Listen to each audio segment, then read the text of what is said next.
The problem with mirror selfies is that there's always phones in them.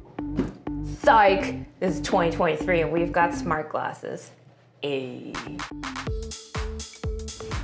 Smart glasses didn't disappear when Google Glass crashed and burned 10 years ago. We've also seen a lot of other attempts from companies big and small, but not a single one has ever made it to the mainstream in the way that smartwatches, phones, or tablets have. I've tried a ton of different smart glasses, and for each, I've had a hard time imagining the average person wanting a pair. That's not the case for the Ray-Ban Meta smart glasses. I could very clearly picture who would want a pair of these, because I've had multiple people in my life tell me that they plan on buying one, and that has never happened. It makes me think that we've hit a turning point with consumer smart glasses, so let's get right into it. Haha, see, it's recording.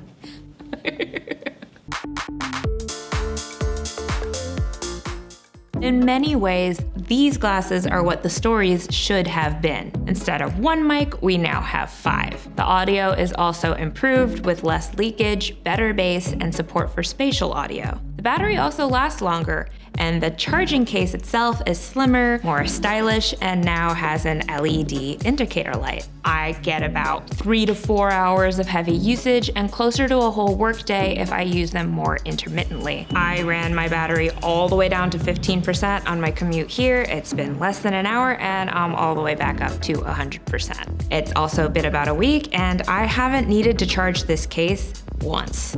These are solid updates, but none of it is revolutionary. But what I think Meta's done here is nail the execution, which in turn addresses some of the key issues that have held smart glasses back. The most important thing about Ray-Ban Meta smart glasses is they look good.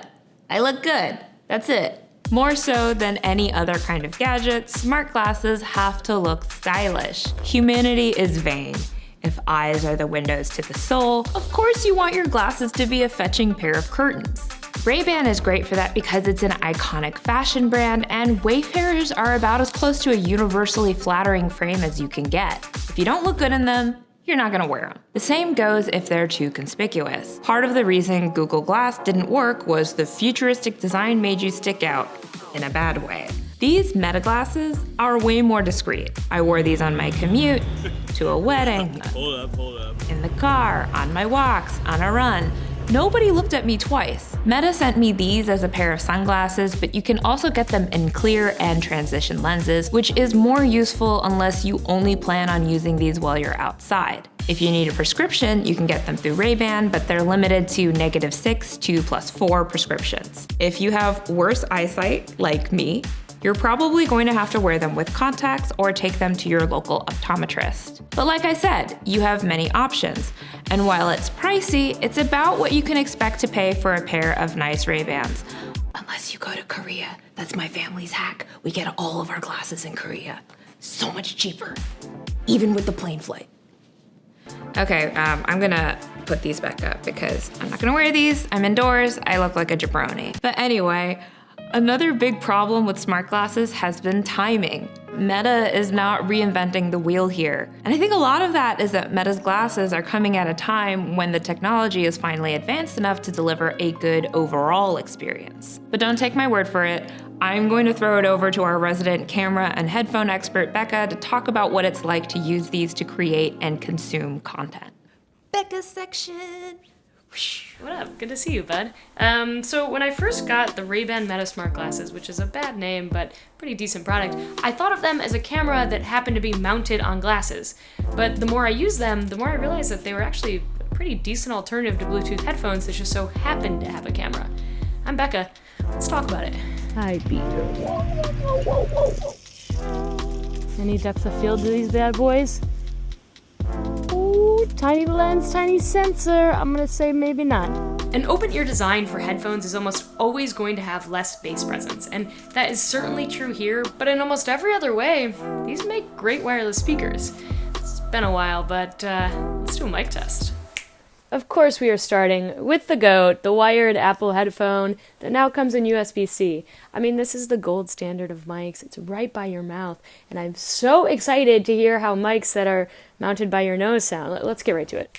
Okay, Ray-Ban, Meta, smart glasses, they have 5 mics in them, including, I think it's 2 mics right here on the nose bridge, which means it is really close to my mouth. Everyone I've talked to says, I sound great, but do I sound as good as the 2nd gen AirPod Pros, baby, which now come in USB-C? Let's go.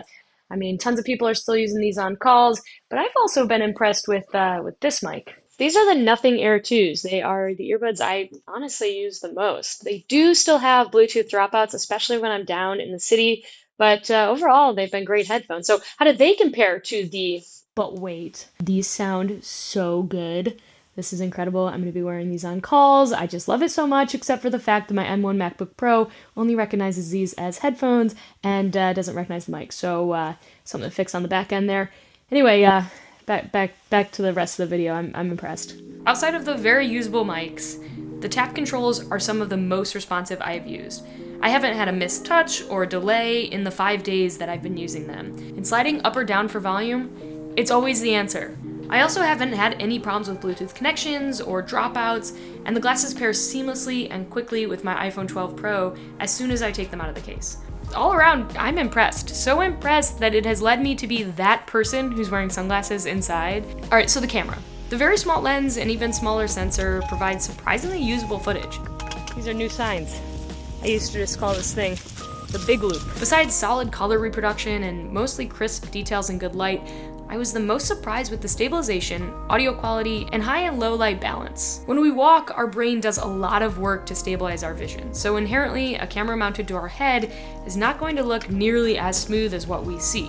But Meta has done a decent job of creating footage that doesn't look like a bobbing mess.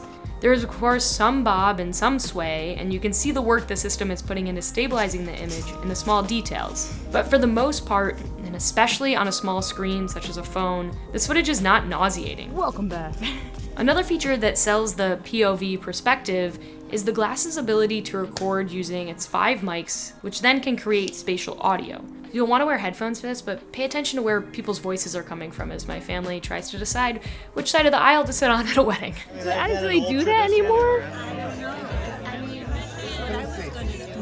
That's not like we're gonna get in trouble. There's no chairs over there. And lastly, the camera transitions smoothly from light to dark situations. When walking into a store, for example, footage seamlessly maintains proper exposure without notice, much like our eyes do. So for a camera that films from an eye's perspective, this is all great news. The problem is it's not quite your eye's perspective, and I've had a lot of trouble framing for this lens.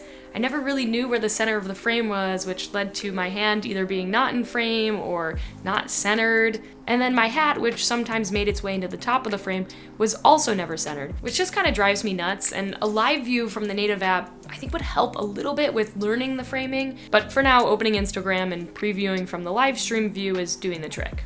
So on paper, these glasses read as a decent camera in the form of sunglasses. But in practice, the framing difficulties led me to just take my phone out and get the shot I wanted more often than not. And I found myself wearing them because they were a solid set of Bluetooth speakers instead. In specific situations where you want both of your hands in the frame and you're really going for that POV angle, think riding a bike, driving a boat, I mean, this is exactly the camera I would choose, and the great mics are a cherry on top. Now, Meta, your next challenge is going to be figuring out how to cover this lens when you don't want to use it, because being the person with a lens constantly facing out is, I don't know, kind of weird feeling. Anyway, back to you, V. I co-sign everything Becca just said.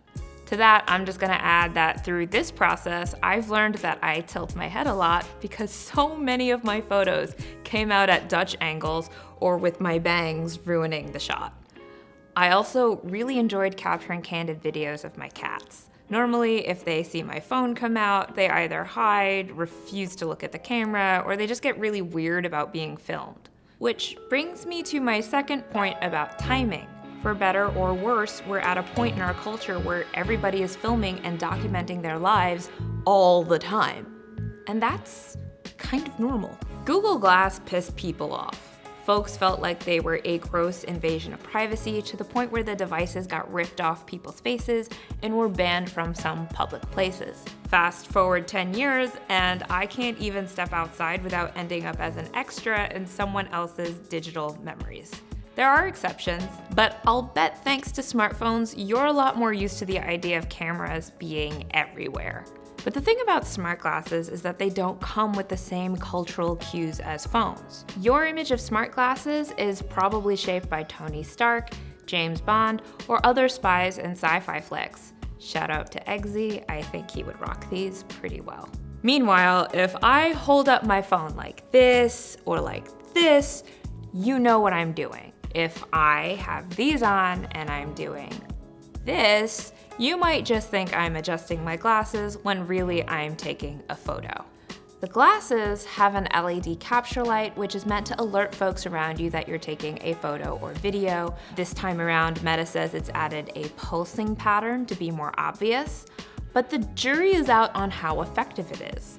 Indoors, it can be pretty noticeable, but not always. I polled a bunch of coworkers and friends, and it was a mixed bag.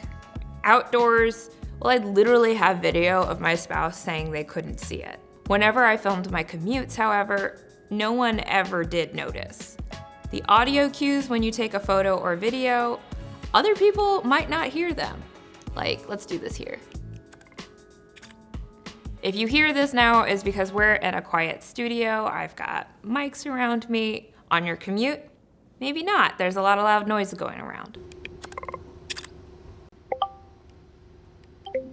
In the companion app, Meta has tips about etiquette and reminds you to respect people's privacy.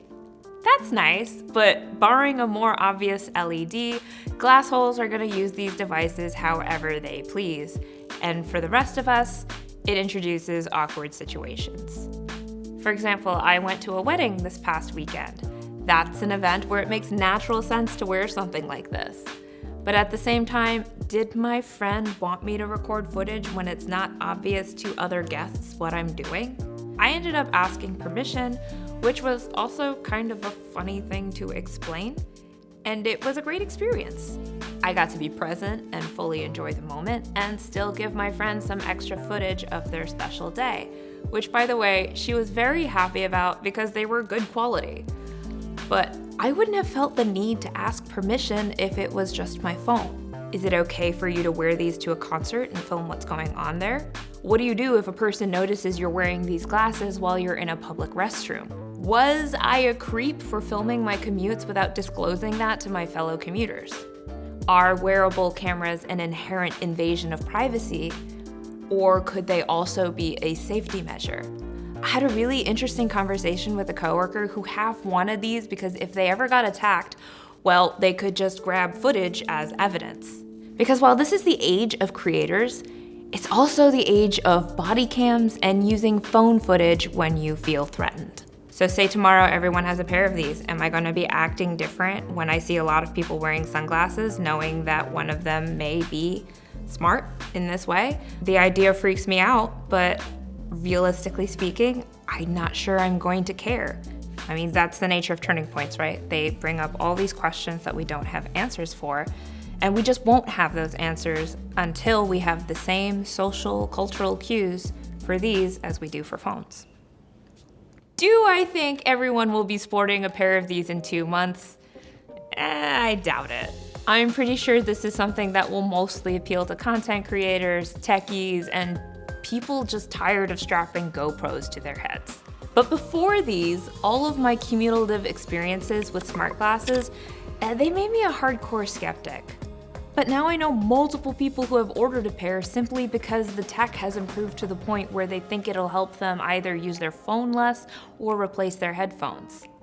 I myself am tempted to swap out these lenses for a pair of prescription transitions, and that is something I never would have considered before. But I mean, they're high quality, they look nice, the photos and videos are great, and I mean, privacy concerns aside, have you considered how cute my cats are? I mean, seriously, look at them. Petey and Pablo, those are my cats' names. Secret agent man, do do do do. Just like you're just a spy, that's all it is.